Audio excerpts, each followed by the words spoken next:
Okay, so in this video I will be taking you through the process of creating a sales order in SAP S4HANA. We'll be looking at the specific app which is similar to the transaction in SAP GUI.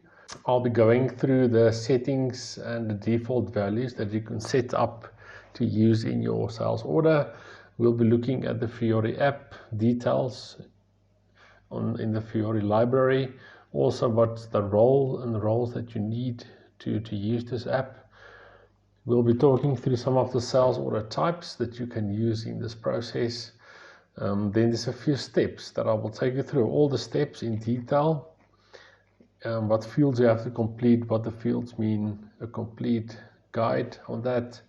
Then we'll be looking at how we're changing a sales order and what you can look at there, and a discussion of some of the most important areas, and then how to print the sales order. So let's start off firstly with the default values and the settings. So you go to your user profile, you go to settings. In this area you can go to default values. In here you can set up and select the default values that you want to use. So let's go down to the sales area, which we're going to use for now. Firstly, you can set your sales document type. In this case, I'm just going to use a normal sales order, OR, a standard. Sales doc type, you can do select OR here. Sales org, you can look at sales org 1710, distribution channel 01 for now, division 00. You can set up a default sales office. In this case, I'm going to select this one, and a default sales group. You can also select your default sold to party, ship to party, bill to, and payer. And these values will then be pulled into your sales order when you run through the process. Okay, let's move on. Let's go to the app that I want to use, create sales order VA01. And you will see that the default values that we selected are populated from our settings that we can use. Before we go through the meaning of each of these, I want to show you the app information. You go to your sales or your user settings, you go to about, and here is your actual the title VA01 and the component. Now I want to show you on the Fiori app library. If you go and search for VA01 in your Fiori library, let me show you how to do that. You go to all apps, again all apps, you just type in VA01, which is the app ID. You will see there's the list of different apps. This is the specific one that we want to look at. And then if you click on it, it will open up a description. There's all the details, the version of S4HANA. There's the app ID, VA01. Also a breakdown of the features that you can read through to understand this in a bit more detail.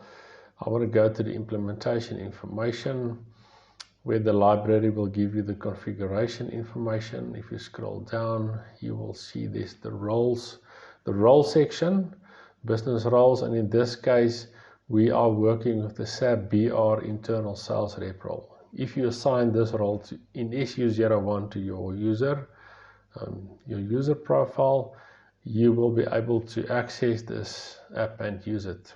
Let's go back to the starting screen here. Firstly, I want to talk about order type. So what is the order type? It's basically a classification of all the different types of sales documents. Okay, so if you go to the drop down, you will see there's the complete list of sales order types. There's 132 of them. I want to take you through a few that the most commonly used ones in the industry. OR is the standard sales. That will be your normal sales of any goods and services, most probably.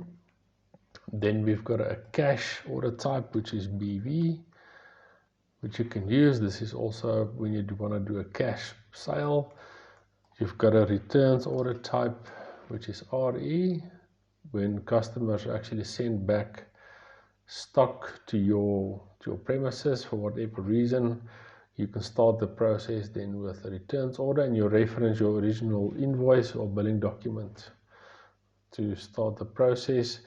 Then if you go into consignment, there's quite a few consignment document types that you can use. Firstly, when you do a fill-up consignment to your customer, you'll use the KB document type.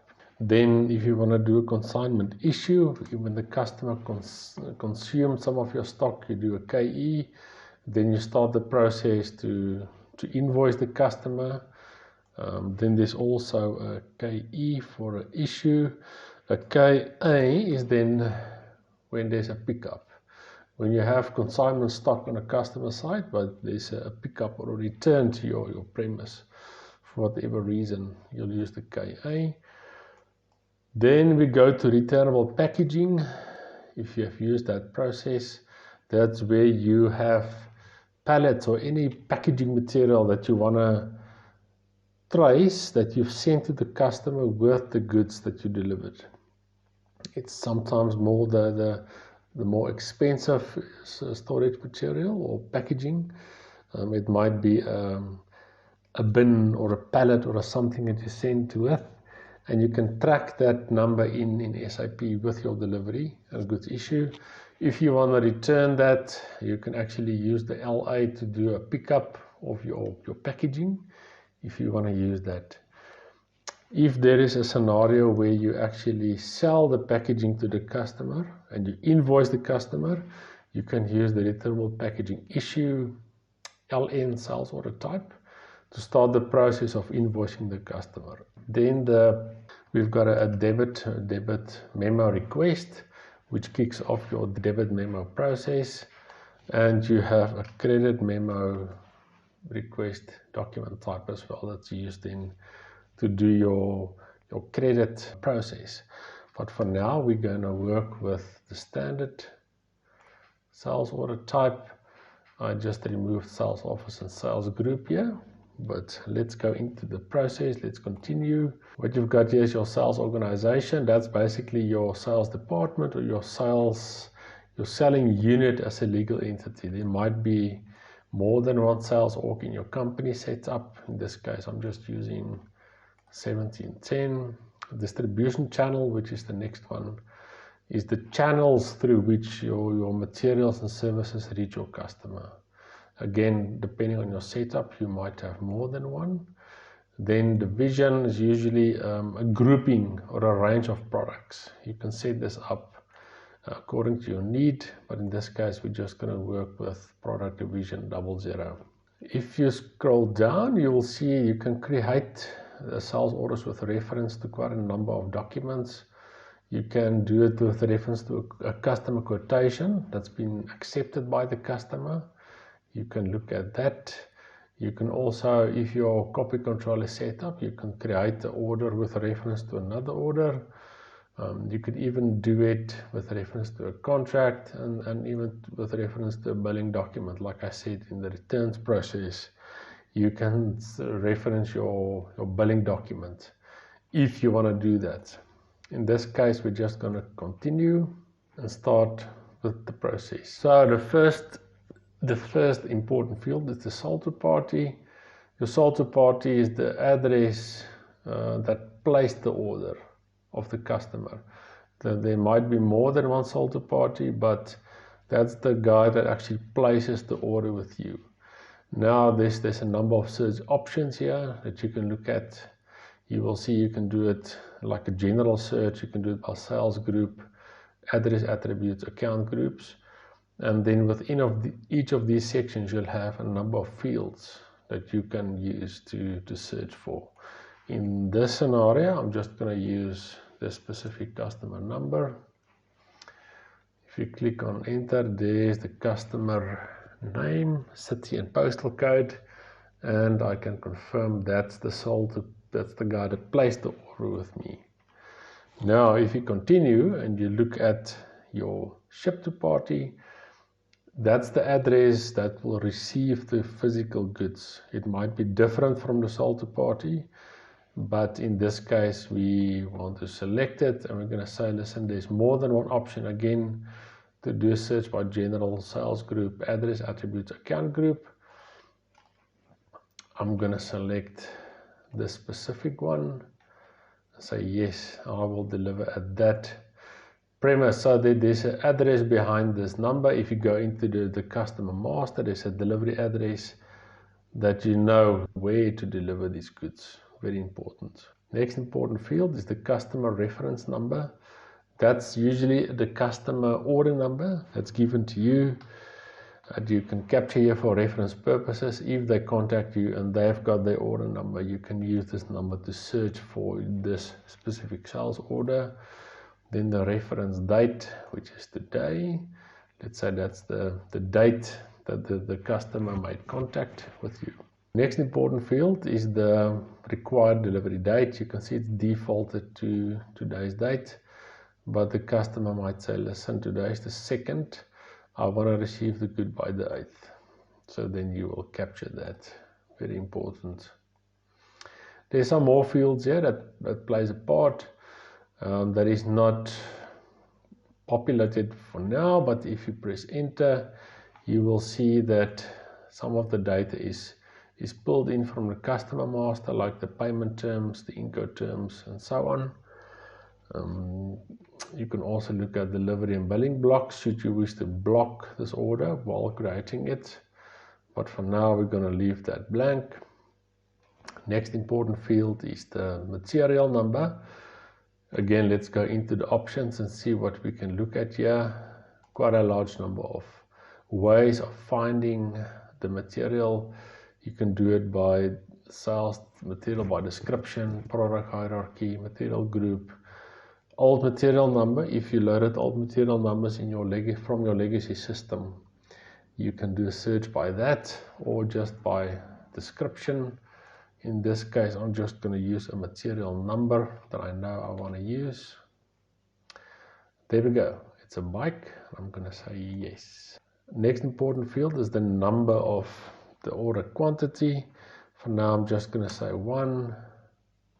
When you press enter, you will see that the unit of measure is populated here. Very important. The item description, the item category, and the delivery plant, which is 1710. Very important. There's the amount that's pulled through in US dollar. We'll go through the pricing conditions in a bit more detail now. So if you double click on the material number, it will take you to the item details that is populated. There's some key fields here that I want to show you. If you go to shipping, you will see there's the plant and shipping point. The plant is usually where you are selling from, and the shipping point, there might be more than one shipping point by plant. In this case, we're just using 1710. You can also add a route that will help with the planning, your transportation planning. So your freight forwarder or your trucking company might plan these deliveries by route. You might have more than one delivery by route. In this case, we're just going to say, listen, I want to go the northern route. You can also add a storage location that will instruct the warehouse from where you know where your there's stock available in that storage location, and the picking process can start from there. You can also add a delivery priority if that's the case. If it's a high priority customer, high priority order and delivery, you can select it there. So for now, I'm just going to save to get the order number. And here's our order number that is created. Okay, let's go back one screen. It's order processing. If you are tired of slow internet speeds and frustrating online ads ruining your online experience, then I have the solution for you. Stereo VPN. With Stereo VPN, you get a one-time payment solution with no hidden fees and unlimited free access to the premium edition. No ads, no interruption, just pure, seamless browsing and streaming. This cutting-edge technology will supercharge your internet connection speed so you can get things done faster and enjoy buffer-free streaming. Stereo VPN follows a strict no-lock policy, ensuring your digital footprint stays yours and yours alone. With the one-click global connection feature, you can effortlessly connect to servers around the world. No more sudden VPN connection switch-offs. Stereo VPN Premium Edition has a kill switch function that activates during such emergencies. The tunnel is instantly closed, ensuring that all of the user's data will remain encrypted until the VPN connection is recovered. Say goodbye to monthly subscriptions and hello to uninterrupted online freedom. Visit the link specified below to get Stereo VPN today. Now I want to show you how to change a sales order and talk through the sales order structure a bit more. I showed you now how to do the basic creation. Now let's do a change of the sales order. In this case, there's a specific order that I want to look at. Right, so firstly, then you know this layout, you've just seen it. There are different sections within the sales order. Firstly, there is a header area where the data is stored for the entire document. Let's go to the header. You go to menu, go to header, and then sales. So the information in these tabs are applicable to the whole sales order. You'll see there's some sales info. Here's your sales area, 17.10.10.0, sales order type, and so on. If you go to shipping, you'll see there's a shipping condition, which is very important. Again, this is also used when you do your route planning. There might be a pickup from the customer. If you change this, the route will change and there'll be a pickup, and there's no route planning necessary for that. So these are the kind of fields that's very important. Let's go back. I want to show you the item section. We did look at the item section briefly when we created the document. These are, again, if you look at sales item 10, the one that we added, we only have one. The information in here is applicable to that specific material or product in your sales order. All right. Next important item here, if you look at this product, is the document flow. So what is the document flow? It's basically the transaction history for this product.